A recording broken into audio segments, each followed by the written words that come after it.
You are listening from Lee Swift Book. Welcome to a New Year-S message that Lee Swift Book would like to share with you. Learn to follow the rhythm of your own life. That is the heart of today's reflection. A quiet yet powerful lesson drawn from the channel, as classic bookshelf, through a timeless masterpiece. Walden, Life in the Woods, by Henry David Thoreau, the American philosopher and pioneer. First of all, as the new year approaches, I would like to send my most sincere and heartfelt wishes to all of you, our cherished viewers who have always supported Better Version. May you be filled with vitality, able to live each present moment to its fullest meaning, and find a sense of calm acceptance right on the very path you have chosen for yourself. I truly hope that this year, all of us can learn to live well, each within our own unique rhythm. And to begin this journey of exploration, I invite you to listen to the story of a man who never chased after anyone else's pace, but instead chose to walk entirely to the beat of his own life.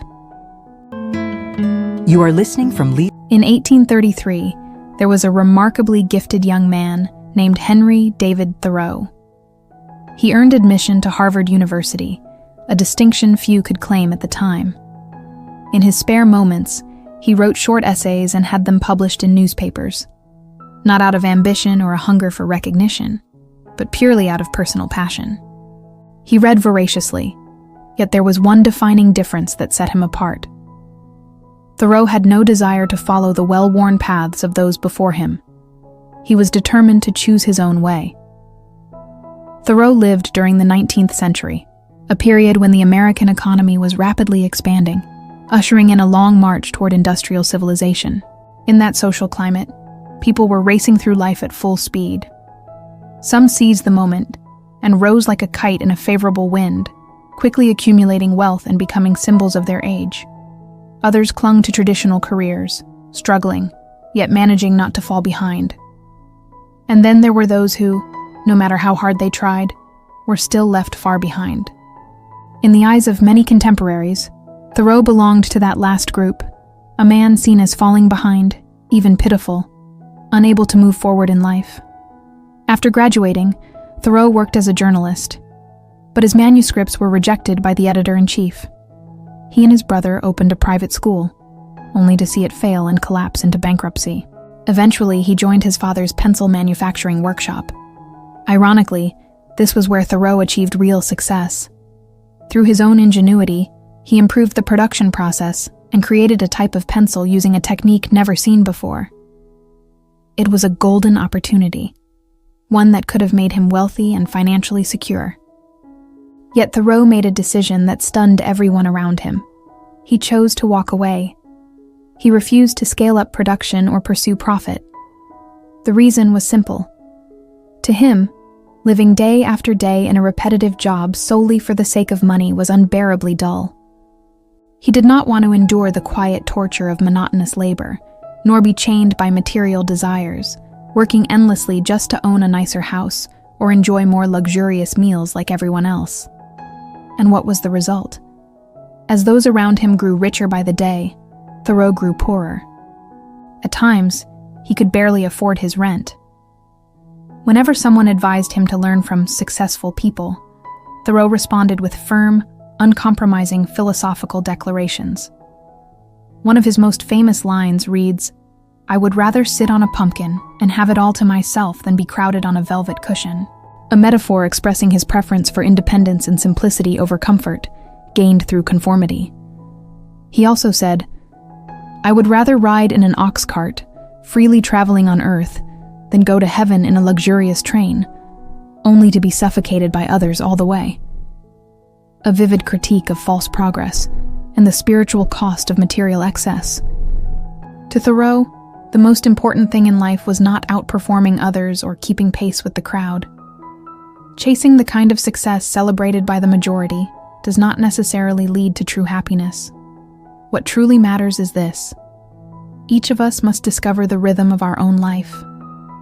And it was precisely because Thoreau refused to follow the footsteps of those around him, because he allowed no social rules to imprison his spirit, that the world gained Henry David Thoreau the Great, a pioneering writer, poet, and thinker whose influence continues to echo across generations.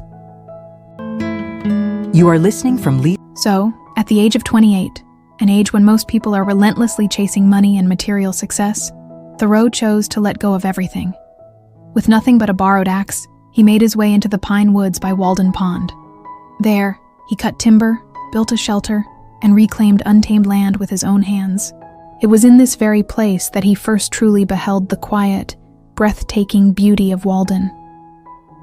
He spent a long stretch of time building the cabin, armed only with a single axe and the strength of his own body. Each day, as he walked back from the forest, the sky would fill with the songs of larks. In winter, he chopped wood and prepared materials. Only when spring arrived was his simple wooden house finally completed. Using a small amount of his modest savings, Thoreau bought a few boards, then began furnishing the cabin himself. Step by step, with his own hands, neither rushed nor pressured, neither idle nor careless, he slowly and serenely built a home that belonged entirely to him. For the next 2 years, he lived in the company of mountains, water, and stars. He conversed with birds, with the lake, with fish.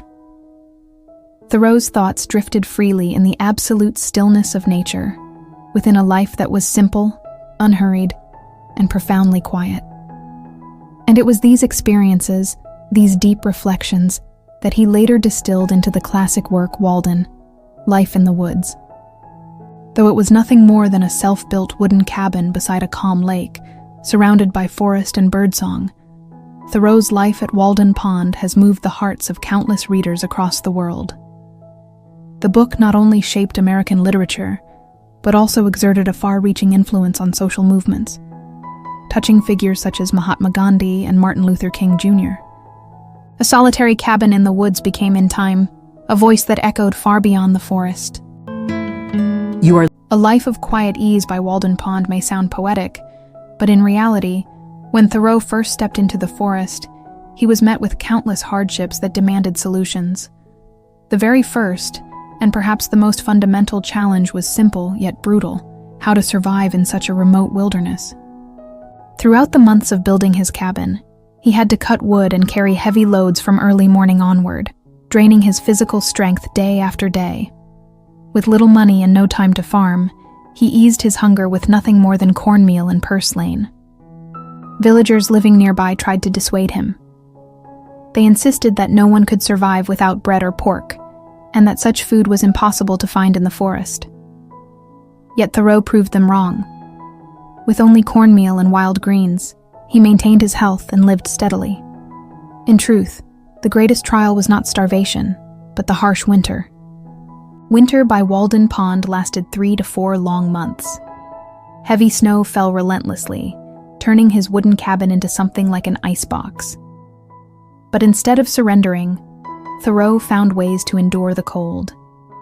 He ventured into snow-covered woods, hauled back old logs, kept the fire burning day and night, and sealed the walls with thick plaster to preserve warmth.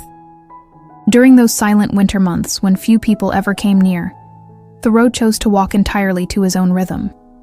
He did not panic or grow restless. He was not disturbed by the noise of the outside world, nor did he shrink in fear before the hardships in front of him.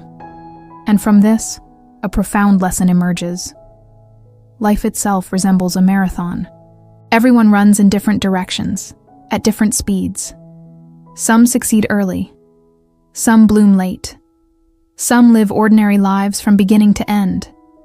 And some are pushed out of the race far too soon. No matter which kind of life you choose, you cannot escape trials set by fate. If we constantly fixate on how far have I gone, or how much have I gained, we risk losing our own rhythm. What truly matters is cultivating a strong heart, one that remains calm and steady. Only by moving at our own pace, by living well within our own rhythm, can we stand firm against life's storms and summon the courage, resilience, and perseverance to keep walking the path we have chosen. To endure every challenge, we must first learn to step in time with ourselves. You are listening from Lee. In his book, Thoreau recounts a vivid and tranquil moment from a summer morning. He was rowing a small boat, drifting gently across the still surface of the lake. When he reached the middle of the water, he lay back, and without realizing it, fell asleep. When he awoke, he found that the lake had quietly carried the boat back to shore. In that instant, he exclaimed that his heart felt as free as a bird. Although life at Walden was filled with hardship, Thoreau experienced a sense of peace and joy he had never known before. Each day, nature itself became his visitor. Sometimes it was a breeze carrying the scent of flowers, sometimes a shy sparrow, sometimes a clumsy rabbit that had wandered astray. Whenever he stepped into the forest, he felt a powerful, primal vitality awaken within him. When night fell, sounds rose from the distant horizon, the lowing of cattle, followed by barking dogs, the wind and the flowing of water, blending together into a vast symphony of nature. That symphony kept him from feeling lonely, even when he was completely alone in the depth of night. In this state of freedom, Thoreau began to meditate, to reflect on philosophy, to observe the world and all living things. At the same time, he discovered the true nature of his own inner self. Those days by Walden Pond reshaped who he was. He was not a failure, nor a recluse hiding from life. He was someone who lived fully, like a tree rooted deeply and firmly in Mother Earth, yet never forgetting to lift its gaze toward the boundless sky.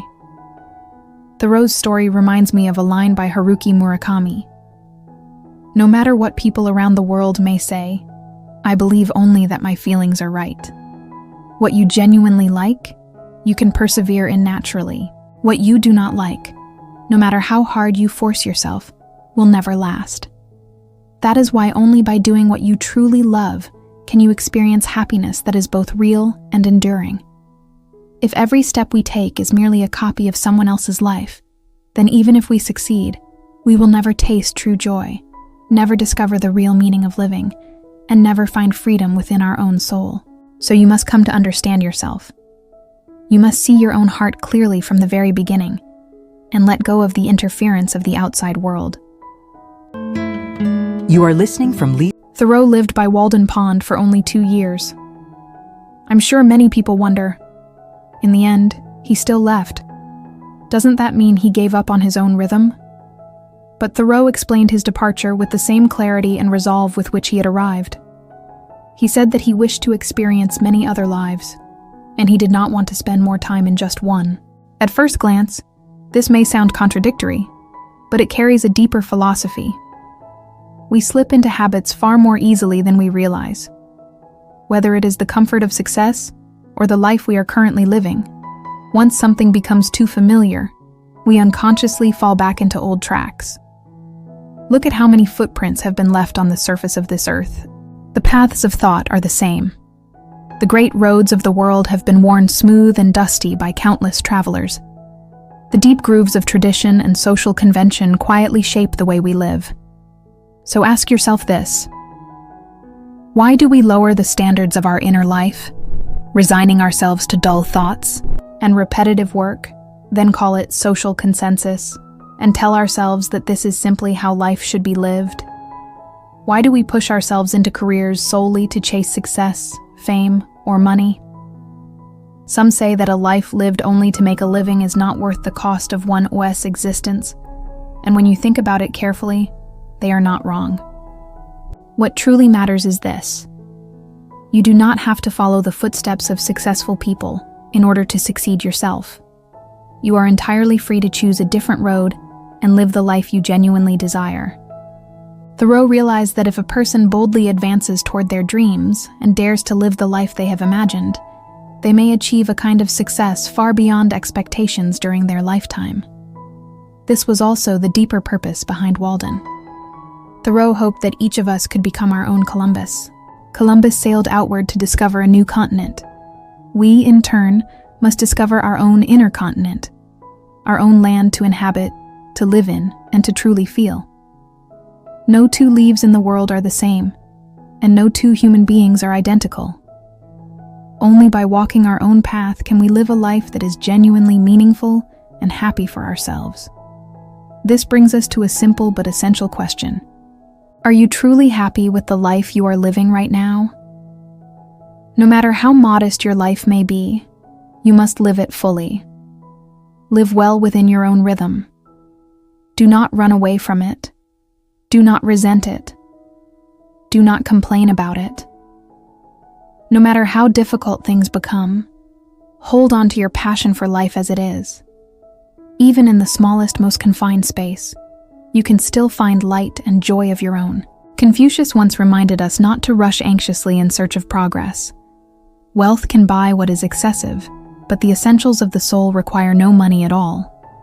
I truly believe that if you are carrying resentment, dissatisfaction, or pressure from the things you are chasing, then simply sitting with Thoreau's original words will lead you to your own quiet Walden Pond.